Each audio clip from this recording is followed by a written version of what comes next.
ఈరోజు దేవుని వాగ్దానం, అన్యుల వలె అనేక వ్యర్థ పదములతో మీరు ప్రార్థింపవలదు.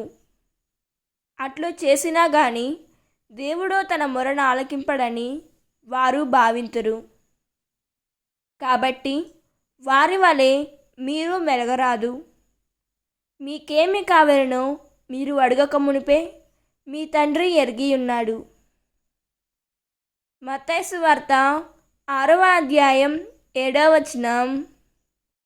ఈ వాక్యం మనకు ఏం చెబుతున్నదంటే, దేవుడు మన అవసరాలను మనం అడగక మునిపే తెలిసిన ప్రేమగల తండ్రి. అందుకే ప్రార్థనలో ఎక్కువ మాటలు కాదు, విశ్వాసంతో కూడిన హృదయం ముఖ్యము. మన ప్రార్థనలు దేవునికి సమాచారం ఇవ్వడానికి కాదు, ఆయనపై మన నమ్మకాన్ని వ్యక్తపరచడానికి. నిజాయితీతో చేసిన చిన్న ప్రార్థన కూడా దేవుని హృదయాన్ని తాకుతుంది. దేవుడు ఈ వాక్యం వింటున్న ప్రతి ఒక్కరిని దీవించునుగాక. ప్రార్థన.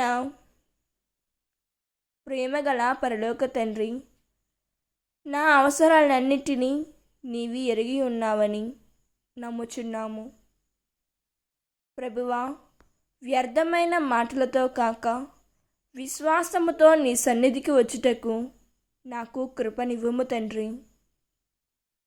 నా హృదయ ప్రార్థనలను ఆలకించి నీ చిత్తము ప్రకారము మమ్ము నడిపించుము తండ్రి.